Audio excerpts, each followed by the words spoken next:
Não, o Dorival não era para ser técnico da seleção, né? Isso já foi um erro crasso, né? E tá bem claro isso aí, né? Felipe Luiz sem chance, até trouxe informação essa semana. O Felipe Luiz já falou pro Boto, inclusive, que não vai deixar o Flamengo. Ontem até falei com uma outra fonte que até me dava até mais detalhes. Não tem a menor intenção de deixar o Flamengo nesse momento. O maior receio do Boto é perdê-lo para o futebol europeu em algum momento, né? Nem a seleção. Então, o Felipe Luiz foi um lobby que surgiu aqui em São Paulo para enfraquecer o Flamengo. Muito claro isso aí. Óbvio, evidente. E o Jesus é a melhor solução, claro. É o cara acessível, louco para pegar a seleção, ver todos os jogos do Brasil, conhece os jogadores, conhece o futebol brasileiro, encararia isso como uma oportunidade única na sua carreira. Então, é ele. O resto é devaneio. Sonhar em que vai tirar o técnico do Real Madrid no meio do contrato. Para quem não se lembra, na outra tentativa, o contrato do Ancelotti terminaria e aí o Brasil poderia tê-lo como técnico, né? Tanto que tinha que ficar esquentando o lugar do Fernando Diniz até o final do contrato. Mas quando o Real Madrid procura o Ancelotti para renovar o compromisso, isso coincide com o momento de afastamento do Edinaldo da presidência da CBF. Ou seja, mesmo que o Ancelotti pensasse na época, poxa, eu queria tratar a seleção, automaticamente ele também pensaria, mas o cara que me procurou não é mais eu o presidente? Como é que eu vou pensar em sair daqui? Mesmo que ele quisesse, tá? Não sei se queria, mas mesmo que ele quisesse, ele evidentemente não poderia levar adiante. E o Real Madrid, propondo uma renovação de contrato, campeão europeu. Então, naturalmente, ele acabou ficando por lá. Agora, o contrato dele termina agora, termina no outro ano. Então, teria que, o Florentino Pérez é que iria decidir. Então, sem chance, quase impossível. Eu não sei nem por que eles perdem tempo se desgastando com essa tentativa, que tem tudo para não dar certo. O Jesus é acessível. O contrato acaba no meio do ano, mas, pelo que eu apurei, ele sairia antes do Mundial de Clubes, teria que ser negociado com os sauditas, mas não deve ser tão difícil, porque o ciclo dele ainda está acabando. Ele tem a Copa da Ásia, mas se ele for avançando até o final, ela termina em maio, então a seleção brasileira só joga em junho, daria tempo tranquilamente de ele terminar essa participação, independentemente do estágio que o Al Hilal alcance, e depois assumir o comando do time do Brasil. É o nome. E é alguém que não vai ficar pipocando para jogador, nem vai levantar o dedo assim para entrar na rodinha. A rodinha vai ser ao redor dele. Provavelmente ele teria autonomia, né, Mauro? Ali, se assumisse, ele ia ter autonomia, Claro, né? claro, o técnico sem autonomia contrata um banana, não um técnico, né? Outra coisa, Aliás, Mauro. isso aí já está bem claro, né? Não tem mais bala na agulha, tem uma só, né? Que é essa, o presidente da CBF. Ele já desperdiçou tempo com o Ramon Menezes, Fernando Diniz e Dorival Júnior, com os três. E É. agora tem que Agora, acertar, não tem mais jeito.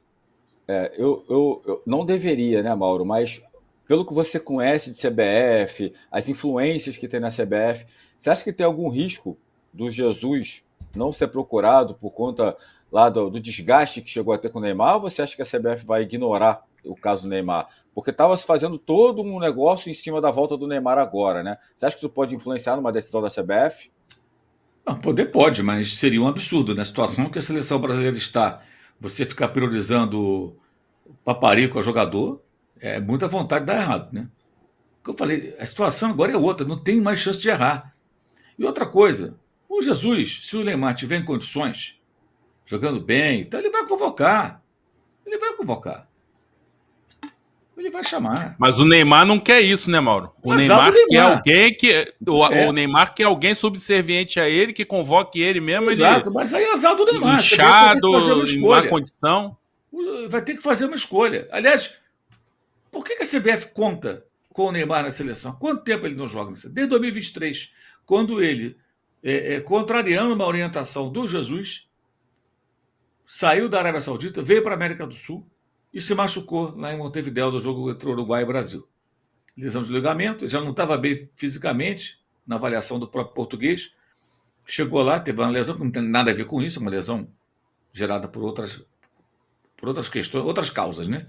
Mas teve lesão, ficou quase 490 dias, praticamente sem jogar. Ele fez no intervalo de 480 e tantos dias, 2 participações por minutos em 2 jogos do Al Hilal. E no segundo saiu machucado, uma nova lesão. Só foi jogar no Santos, meses depois, acho que 2 meses depois aproximadamente. Aí fez 7 jogos pelo Santos, pedaços de alguns jogos, tal, outros mais tempo. E na hora que chegou o jogo decisivo contra o Corinthians, não entrou em campo. Não deve jogar contra o Vasco domingo na primeira rodada do Brasileiro. Como eu digo há muito tempo, o Neymar é um jogador imaginário. As pessoas imaginam que ele possa fazer coisas que ele não consegue há muito tempo. Mal consegue ficar em campo por muito tempo. Então a CBF não tem mais chance. Não dá mais para queimar cartucho com primas donas, esse tipo de coisa. Não dá mais. O Neymar não gosta. E daí? O que o Neymar fez nas Copas do Mundo que disputou? Em 14 ele nem tem culpa, porque a seleção era uma bagunça maior do que a atual. Nossa, aquele time é uma piada. Uma Copa do Mundo no Brasil, né? Na Copa seguinte ele virou meme. Estava o meme, ele rodando assim, ele girando, sim, caindo no gramado. Passava pela Torre Eiffel, passava pela Estátua da Liberdade, passava por Moscou. Parecia a tocha olímpica, né, que rodava o mundo. Isso, ele ficava aqueles memes. Foi isso que ele conseguiu criar em 18. E na última Copa do Mundo, ele passou a Copa inteira jogando para ele, tentando a jogada do gol que ele fez contra a Croácia, que de nada adiantou. Chegou a deixar de passar a bola para companheiro mais bem colocado, porque ele tinha que tentar aquela jogada individual para fazer um gol decisivo. Jogou para ele, em função dele, com uma comissão técnica comandada por Tite, subserviente ao jogador. Claramente subserviente. Então, assim, não deu certo, cara. Se o Edinaldo não perceber isso, alguém próximo a ele terá que dizer: Edinaldo, não dá, cara. São coisas incompatíveis. Mas eu não quero abrir mão do Neymar. E se ele estiver jogando bem, ele vai ter que se adequar à CBF. Como é que você faz com que uma seleção 5 vezes campeã do mundo se curve a um jogador? Nem o Pelé se curvou, nem o Zico, nem o Falcão, nem o Zizinho, nem o outro craque, cara. Seleção do Brasil, bicho. Acho isso uma piada, sabe? Sacou? Porque o Neymar não quer. Azar dele, problema dele. Eu digo com certeza que é uma informação. O Jorge Jesus convocaria, caso estivesse bem, física e tecnicamente, e certamente ia falar para ele: não te chamei que você estava mal, agora chamei que você está bem. Quero você no meu time assim, assim, assim. Se não quiser, ele vai montar o time com outros jogadores, como ele fez lá na Arábia Saudita. O Neymar ficou fora machucado, ele montou o time sem o Neymar, ele foi campeão de tudo, passou o rodo geral e ainda por cima bateu o recorde mundial de vitórias consecutivas. Fez tudo isso na temporada passada. Agora não, o título saudita ele não vai ganhar, tá bem atrás do líder e tal, mas está na Copa da Ásia, mas já foi um ciclo vitorioso que está se encerrando. Então, ele é o cara disponível, é o cara certo. E tem mais, não sei se vocês concordam, eu acho que a maneira como o Jorge Jesus monta as suas equipes tem mais a ver com o que as pessoas esperam da seleção brasileira, sim, do que o Ancelotti. Sim. Time mais impositivo, boa saída de bola, que vai pressionar no campo do adversário, que vai ter a bola e se finalizar, ser objetivo. Os times dele têm essa característica. Eu imagino que ele até nisso combine. O Ancelotti é um nome mais pesado, é um gestor talvez sem igual, um cara muito grande, que qualquer jogador do mundo respeita, mas o JJ sabe se fazer respeitar. E tem outra coisa importante do Jorge Jesus, que é o que fizeram do Flamengo quando ele chegou. Quando ele foi para o Flamengo, rapidamente começaram a fazer contatos de atletas brasileiros que jogaram com ele, o Luizão, o próprio Davi Luiz, que depois viria para o Flamengo, e começaram a conversar com o Diego Ribas, com outros jogadores que estavam do Flamengo, especialmente o Diego, né, que era o líder do elenco. E isso começou a ser passado para os caras: olha, faz o que ele fala que vai dar certo, ele é muito bom, ele cobra, mas ele é muito bom. Isso começou a ser passado para os jogadores. E quando ele chegou, foi o que aconteceu. As palestras dele com vídeo antes dos jogos, os jogadores comentavam depois entre eles com pessoas que eram verdadeiras aulas. E ficavam todos muito impressionados. Especialmente porque vinham de um outro técnico, né, muito inferior a ele. Né? Eles trabalharam com o Abel Braga antes. A diferença era brutal. Né? Teve o Fera também no meio, mas foi por pouco tempo o Fera. Então o Jorge Jesus ele é convincente. Claro, tem um difícil temperamento, né? Um cara muito explosivo, mas ele é um cara experiente, ele saberia onde estaria pisando e saberia da importância dessa oportunidade para ele ganhar uma Copa do Mundo. O Brasil tem jogador para montar uma boa equipe. Falta um técnico. Dorival é um cara legal, é um bom treinador, mas não nesse patamar, né, gente? Eu acho até o seguinte: no dia que ele levantou o dedinho para entrar na rodinha, ali já era para ter chamado para conversar e talvez ali mesmo decidir o contrato. Não tem condição, gente. Não pode um técnico ficar naquela situação de exposição que ele se permitiu naquela ocasião. Aquilo ali é um negócio Totalmente que excluído. não dá. Aquilo não dá. E isso agora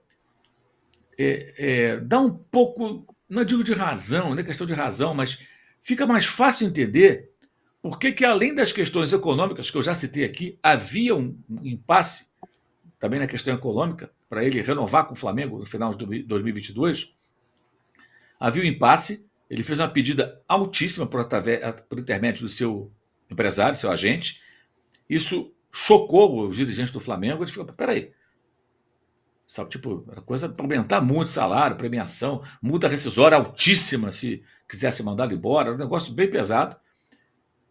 Acho até, já falei isso várias vezes, o Flamengo errou porque se não queria ficar com ele, tinha que falar para ele por que não ia ficar, porque não ia renovar e depois procurar outro técnico. Mas não, procuraram pelas costas. E depois é que ele foi sabendo pela imprensa que o Vitor Pereira estava sendo contratado. Aí ele comunicou que não estava fora. Porque ele sabia que ele já estava fora mesmo, só pulou fora porque não tinha mais jeito. Mas aquela reta final do campeonato foi o que aconteceu. Naquela reta final, ele demonstrava já uma subserviência ao grupo. E os caras perceberam que ele não ia ter comando. E mais, ele também é sócio naquela pataquada dos 42 dias de férias. Ele, os jogadores e os cartolas, todo mundo. Todos eles. Porque ele também concordou. Alguém acha que o Jorge Jesus concordaria? O Rogério Ceni concordaria? Tendo o Mundial de Clube se aproximando e aquelas taças todas para disputar? Que o Felipe Luiz fosse técnico, concordaria? Como jogador, até que provar o contrário, ele concordou. Né? Não sei se ele foi voto vencido. Não tem essa informação. Você acha que o Felipe Luiz hoje concordaria? Imagina.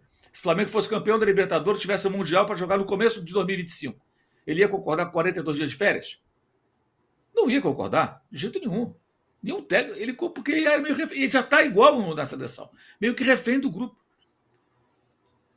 Tem algumas histórias de bastidor, algumas até não posso contar, que queima a fonte, que são assim, são surreais, cara. Assim. Então, assim, ele é um cara legal, acho que ele é um bom técnico, uma pessoa muito educada, atende todos só nós. aquela de montar o trabalho. Mas o trabalho de montar o trabalho em cima do Neymar, né? Isso, e o Neymar machucado. Quer dizer, não sabia nem sem contar com o Neymar, que ele já estava machucado. Já tinha ficado fora do jogo contra o Corinthians, André. Então, ali foi um sinal de subserviência. E tem um outro lado aí também, que isso também é uma rota de fuga, né? Quando você fala, vou montar em cima do Neymar, olha, eu fiz o que eu podia, botei em cima do craque aqui. Pode ser entendido dessa forma também. Mas sendo a rota de fuga, também é um sinal negativo. É um sinal negativo. O Neymar, ele tinha que se apresentar, ver a condição dele, e ele ficar ali para ajudar. Talvez até para entrar no segundo tempo, como foi no Santos, quando ele voltou entrando durante o jogo. Então, assim, o Dorival, infelizmente... Eu faço sempre essa ressalva porque tem muita gente que não entende quando a crítica é mais dura, e ele merece ser criticado. É uma realidade. Pessoas acham que é pessoal, não tem nada de pessoal. Por isso que eu gosto de fazer sempre essa ressalva com relação a ele, que eu acho uma boa pessoa, um cara muito educado, muito gente boa, sempre muito atento. Mas ele foi mal, tu não pode deixar de criticar um trabalho muito ruim, porque o cara é legal. Como eu não posso deixar de elogiar um técnico, um profissional que a gente, de repente, não acha tão legal, quando o cara está com a razão. Está com a razão. Né? Tem uns que a gente não admira tanto, mas que quando está certo, está certo. A gente fala, não, o cara está certo. Assim que deve ser, né? Alô, tropa da S1 Live. A propaganda é a alma do negócio. Quer ver a sua marca estampada aqui diariamente na S1 Live? É só chamar agora no e-mail contato@s1live.com.